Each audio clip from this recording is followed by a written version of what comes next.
Mga kabunyog, mga kababayan, magandang araw sa inyong lahat. O ito mga kabunyog magugustuhan nyo itong topic natin ngayon. Ay di ba mayroon ng desisyon ang DOJ na kasuhan si Kibuloy? Mayroon ng desisyon ng Department of Justice, inanunsyo na ni Secretary of Justice Boying Rimulya na sasampahan ng mga kasong qualified trafficking. Mga kabunyog, mabigat yung qualified trafficking. Alam nyo, ito, tandaan nyo ito, kunting pag-aaral sa law. Kapag ang mga kaso mayroong term na qualified, yun, matindi po yun. Halimbawa sa theft. Ang theft, kapag simple theft, medyo hindi masyadong mabigat ang punishment nun. Pero kapag sinabing qualified theft, yun, mabigat yun. Kapag may mga qualified, mabigat po yan. Ngayon, ang trafficking, may simple trafficking. Medyo hindi po life imprisonment ang simple trafficking. Pero kapag qualified trafficking, mabigat po yan. Paano nagiging qualified trafficking? May mga sirkumstansya po kaya siya nagiging qualified trafficking. Ang pinakapangunahin dyan, kapag ang biktima ay minor, yan, qualified trafficking yan. So dito, ang ikakaso kay Kibuloy, qualified trafficking. Mayroon pang ikakaso sa kanya na child abuse, pero yung child abuse kasi bailable yon. Pero itong qualified trafficking, hindi ito bailable kasi life imprisonment ito. So ngayon, nagdeklara na ang DOJ, kakasuhan na. Kakasuhan na si Kibuloy. Ngayon, ang sabi ni Panelo, hindi raw binigyan ng Department of Justice ng patas na laban o fair play si Kibuloy. Sus! Ilang taon bang hindi inaksyonan ni Aguirre yan? Ilang taon bang hindi inaksyonan ni Guevara yan sa Department of Justice? Ang tagal-tagal na ng petition for review na yan. 2020 pa yata i-final yan eh. Petition for review. Yung napakatagal na yun na hindi inaksyonan ng DOJ. Kanino pumabor yun? Siyempre kay Kibuloy. Kaya nga yan hindi inaksyonan nila Aguirre at saka ni Guevara. Kasi mga tao ni Duterte yan si Kibuloy, si Aguirre at si Guevara. Ang ginawa nila Aguirre at nila Guevara, nakabinbin lang yung kaso na yan. Tapos ngayon may gana ka pang magsabi, Panelo, na walang fair play. Shout out kay Connie Quito sa Milan, Italy. Anong masasabi nyo, Kabunyog Connie? Dito sa sinabi ni Panelo, wala daw fair play na binigay kay Kibuloy ang DOJ. Unang-una, kailan ba isinampa ang kaso? Matagal na yan isinampa sa prosecutor sa Davao. Anong ginawa ng prosecutor ng Davao? Dinismiss ng prosecutor ng Davao. Buti na lang at yung mga nagreklamo ay matibay ang paninindigan. Kahit dinismiss ng prosecutors ng Davao na inaasahan naman kasi Duterte country on, ang ginawa ng mga biktima, dinala nila sa DOJ. Kasi ganyan po ang remedy dyan eh. Kapag yung final mong kaso sa fiscal, sa prosecutor ay dinismiss ng prosecutor, hindi pa po tapos ang laban, pwede mong dalhin sa DOJ. Pagdating sa DOJ, panahon ni Aguirre, panahon ni Guevara, bininbin ang kaso, hindi inaksyonan, hindi ni-resolve. Ang tagal nun. Tapos ngayon, sasabihin mo, Panelo, walang fair play? Ang tindi mo. Ikaw pa ang may ganang magsabi ng walang fair play. Mahigop nga muna ako ng mainit na kape. Umiinit ang dugo ko dito kay Panelo eh. Di ba mga kabunyog? Tama ka, Kabunyog Armando Santiago. Matagal na yung kaso ni Kibuloy. Sinampa yan doon sa Davao. Kaya lang dahil nga ang mga prosecutors doon, alam naman natin kung anong klase ang mga prosecutors doon, dinismiss yung kaso. Ang ginawa ng mga nagdemanda kay Kibuloy doon, dinala sa DOJ. Kasi doon yung mode of appeal. Ang mode of appeal is petition for review. Ngayon, ang ginawa ni Aguirre at saka ni Guevara, hindi ni-review yung kaso. Hindi ni-review, hindi inaksyonan. Nakabinbin lang. Ngayon sa panahon ni Guevara, ni Rimulya, nagsuri nga si Rimulya. Sabi ni Rimulya, pasensya na. Ang tagal na pala nitong kasong ito. Anyway, didesisyon na namin to. Dinesisyon na ngayon ng DOJ. Kahapon, nag-press con si Rimulya, inanunsyo niya na Niresolve na nila ang petition for review. Pinabura nila yung mga biktima. Sabi ni Gibar, ni Rimulya, mayroong probable cause. Mayroong probable cause. Ha? Kaya sabi ni Rimulya, sasampahan na namin ito ng kaso. At para hindi maka-impluwensya ang galamay ni Duterte at ni Kibuloy, anong sabi ni Rimulya? Aalisin sa Davao ang pagdinig ng kaso. I-request nila sa Korte Suprema na ilipat sa Manila ang pagdinig ng kaso. Kasi hindi safe doon sa Davao. Kawawa naman ang mga akusado doon, ay ang mga biktima ang private complainants, kawawa naman. Pwede silang gawan ng masama doon ni Kibuloy at saka ni Duterte. So i-request nila na dito sa Manila gawin ang pagdinig ng kaso. Kasi yung kasong child abuse doon ipa-file sa Davao kasi doon nangyari yung krimen. Pero yung qualified trafficking sa Pasig, okay lang yung Pasig. Pero yung child abuse cases na ipa-file sa Davao, hihilingin daw ng DOJ sa Korte Suprema na ilipat sa Manila ang venue. Ngayon, nagre-reklamo ngayon si Kibuloy. Bakit daw ang bilis umaksyon ng DOJ? Hindi man lang daw binigyan ng fair play si Kibuloy. Yung mabilis ang action, ang tagal-tagal na nga niyan, tapos sasabihin mo pa mabilis, anong klaseng mga tao? Ano ba tong mga abogadong to? Itong si Topacio at saka si Panelo at saka si Roque. Anong klaseng abogado kayo? Paano nyo nasabing ang bilis? Ang tagal ngang hindi ni-result, tapos sasabihin nyo ang bilis. Ay, sos, mga kabunyog, higop na naman ako ng kape. Ay, higop na muna ako ng kape at umiinit ang dugo ko dito kay kay Panelo. Yan. Tama lang yung gagawin. Alisin doon sa Davao ang pagdinig ng kaso. Kasi pag a-attend doon yung mga private complainants at saka mga testigo, pwedeng nakakaawa naman kung gagamitan ng mga pressure nila Duterte at ni Kibuloy. Kaya tama yan, dalhin dito sa Manila yan. Dito dinigin. Mga kabunyog, mga kababayan, tama po yun. Si Jack Muggs nanonood daw sa atin replay. Okay lang. Nanonood daw siya sa atin sa Finland. Kaya nga Jack Muggs, kahit late na ako, nagla-live pa rin ako. Kasi alam ko kinaumagahan, yung mga nanonood ng replay, hahanapin yung gabi-gabing talaga yan. So ito, sabi ni Panelo kanina, sabi ni Panelo, walang fair play ang DOJ kay Pastor Kibuloy. Bakit daw ngayon lang i-file yung kaso? Kung kailan daw kailan daw nagkakaroon ng pagdinig si Risa Hontiveros, ang ginawa daw sinira muna si Kibuloy doon sa pagdinig ni Risa Hontiveros, saka pinail yung kaso ni Rimulya. Ano daw ito? Nakakaduda daw ang aksyon na ito ng DOJ. Sus naman kayo? Hindi na kayo maintindihan?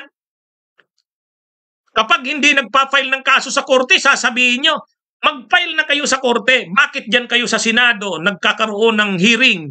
I-file nyo na sa korte kung mayroon kayong ebidensya. Ngayon naman, na ipa-file na sa korte, sasabihin nyo na naman, bakit ngayon nyo lang i-file? Ay talagang, wala talaga tong mga to. Anong klase na ba itong mga abogadong ito? Oy, Panelo, naging presidential chief legal counsel ka lang dahil kay Duterte. Alam niyo mga kabunyog, itong si Panelo, teacher ko ito. Teacher ko ito nung College of Law. Wala naman akong pagpipilian Yung subject na yun, siya lang yung nagtuturo Wala nga namang hindi ko i-take ng semester na yun. Ay hindi ako makakagraduate ng 4 years. Yan, naging teacher ko yan. Pero wala namang tinuro yan sa amin. Sariling aral na lang kami. Panay forma lang naman yan si Panelo. Teacher ko yan sa College of Law. Wala naman akong natutunan dyan. Sariling aral ko na lang. Wala namang tinuturong matino yan Inom nga muna ulit ako ng kape. Hoy, Panelo. Ano bang mo? Sasabihin nyo ni bakit ngayon lang isinampa ang kaso? Nung hindi sinasampa ang kaso, sasabihin nyo. Bakit hindi pa kinakasuhan kung mayroong ebidensya? Ngayong kinakasuhan na, sasabihin nyo, bakit ngayon lang isinampa ang kaso? Klaseng mga tao kayo. Di ba mga kabunyog? Mga kabunyog, mga kababayan? Di ba? Hindi mo maintindihan itong mga to eh. Itong si Topacio, itong si Roque, itong si Panelo. Nakakahiya kayo. Sayang sa propesyon nating mga abogado. Ha? Ano yan? Nung hindi sinasampa ang kaso sa korte, nagkakaroon ng pagdinig sa komite ni Senadora Risa Hontiveros, sasabihin nyo, wag na yan, yung mga pagdinig na yan kay Hontiveros, wala yan. Kung may ebidensya kayo, isampa nyo ang kaso sa korte. O ngayon, isasampa na ang korte, sa korte ang kaso. Tapos sasabihin nyo na naman, walang fair play. Ha? Ano ba kayo? Maghanda na lang kayo ng depensa nyo. Ha? Maghanda na kayo ng depensa nyo. Kasi no bail yung kaso na yan, qualified trafficking. Anong sabi ni Rimulya?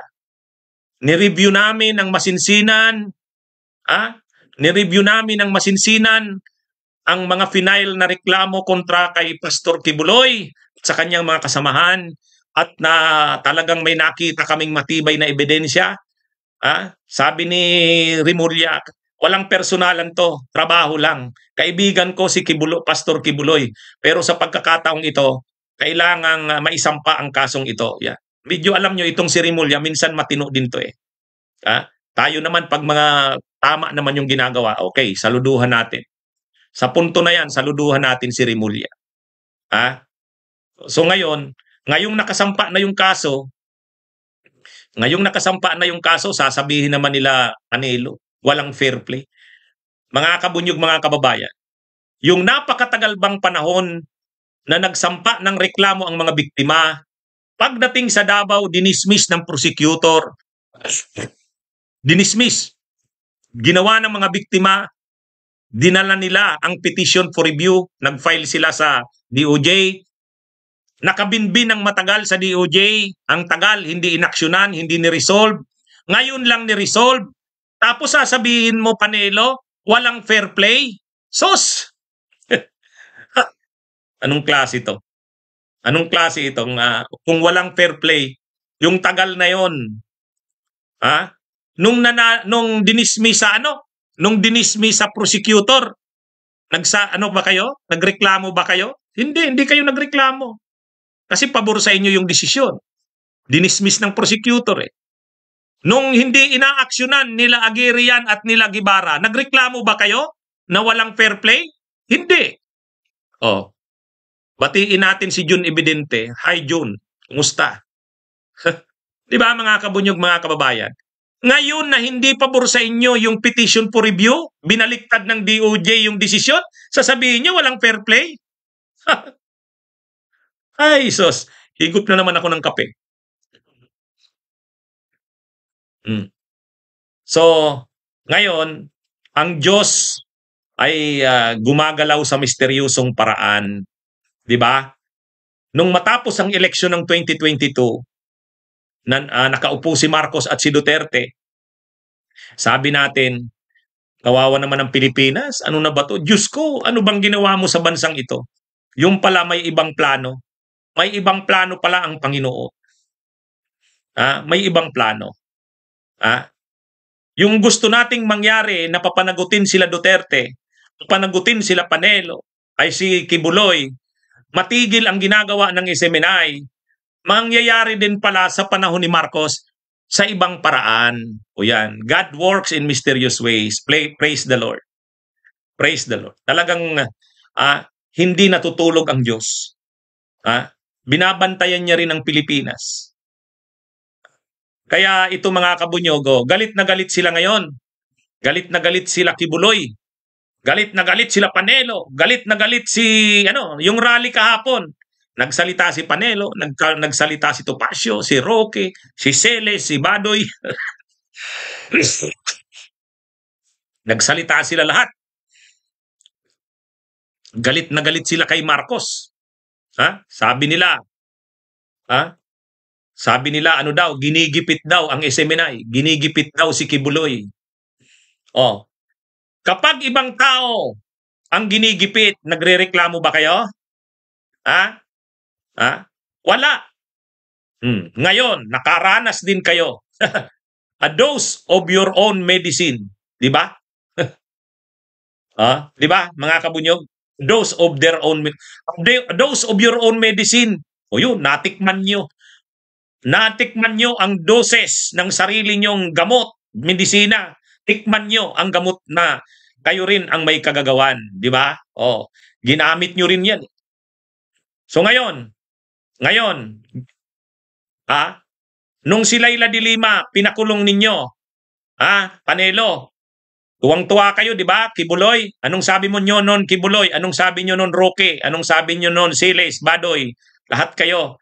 Sabi nyo, kung walang sala, si Laila de Lima, harapin niya na lang ang kaso sa kanya.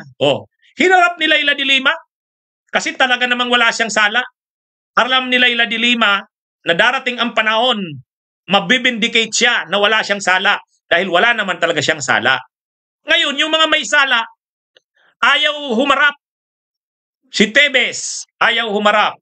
Si Bantag, ayaw humarap. Si Kibuloy, ayaw humarap. Bakit ayaw nilang humarap? Kasi may mga sala sila. Yun. Simple lang yun, di ba? Simple lang yun. Ganun yan. Si Laila de Lima, hinarap niya ang kaso niya kasi alam niyang sa bandang huli, lilitaw ang katotohanan. Di ba? Sila, pag nagpakulong si Kibuloy, mahirap na. Ang daming ebidensya. Di ba, mga kabunyog? Kaya, ayaw mag-appear ni Kibuloy. Kasi ang hirap idepensa ang mga bagay na mali. Yun. Hindi nila kaya yan. Si Laila de Lima, hindi. Hinarap talaga ni Laila de Lima. Di ba? Hinarap ni Laila de Lima. Kasi alam niya sa bandang huli, lilitaw. The truth will set you free. Sila, hindi sila mapapalaya ng katotohanan kasi nabubuhay sila sa kasinungalingan. So ang pwede na talagang gawin nila, magtago. Or else, mabubulok sila sa kulungan. Yun ang ginawa ni Bantag. Yun ang ginawa ni Tebes. Yan ang pinag-iisipan na gawin ni Kibuloy. Inom nga ulit tayo ng kape. Di ba? Anong tingin nyo? Di ba, mga kabunyog? Yan yun. Yan ang nangyayari ngayon. So, ang gagawin nila ngayon, papagalawin nila yung galamay nila. Ano, mga kabunyog, kailangan suportahan si Risa Hontiveros. Kasi yung mga members ng committee ni Senadora Risa Hontiveros hindi umaattend sa hearing. Tandaan natin ang mga apelyido nila, ang mga pangalan nila. Mismo, sabi ni Norms V. Mismo. Di ba? Alam nyo itong mga to, magtatago talaga ito kasi mahihirapan silang i-clear yung pangalan nila. Bakit nagtatago si Bantag? Bakit nagtatago bakit ayaw umuwi ni Tebes? Because the evidence of guilt is strong. Di ba? Kasi kung alam mo na ang evidence of guilt is not strong, sige, magpapahuli ako, magpapile na lang ako ng petition for bail. Kahit walang piyansa, alam ko naman papayagang akong makapagpiyansa. Katulad ni Laila de Lima. Di ba? Pero ito, paano mo yan? Paano yan? Di ba, mga kabunyog, mga kababayan? Yan ang mahirap sa kanila. Yan ang mahirap sa kanila. Mahirap nilang takasan to. Pag nagpahuli sila, hindi sila makakapiyansa because the evidence of guilt is strong. Yun. Mangyayari lang sana yan na makapiyansa sila kung ang administrasyon ay kakampihan sila. Di ba? Ang problema, hindi nila kakampi si Marcos ngayon eh. Hindi nila kakampi si Rimulya. Hindi nila kakampi si Romualdez. Bakit? Dahil may away sila. So God works in mysterious ways.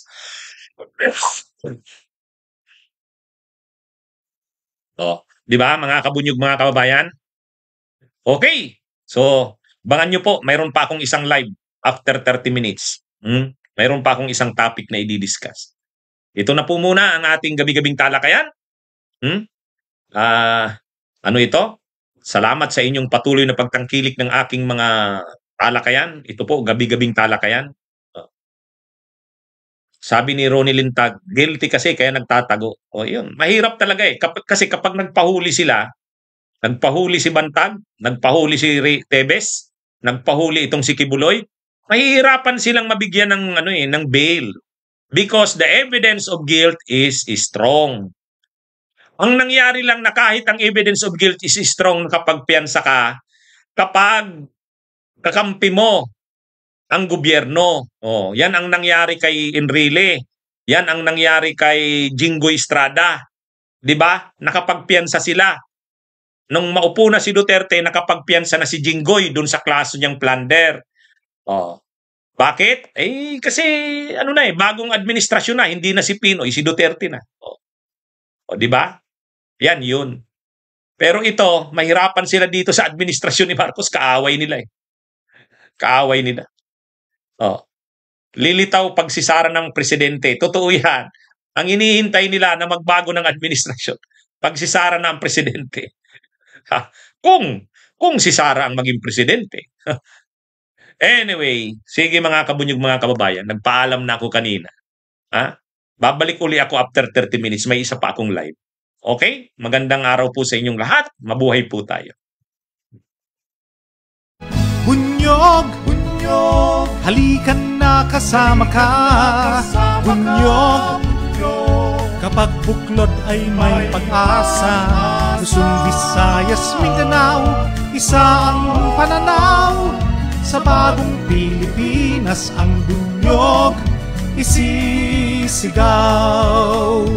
Bunyog, bunyog, bunyog.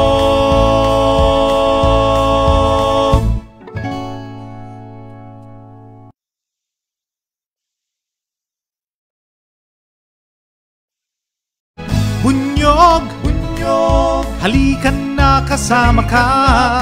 Bunyog, kapag buklod ay may pag-asa. Luzon, Visayas, Mindanao, isa ang pananaw. Sa bagong Pilipinas ang bunyog isisigaw. Bunyog.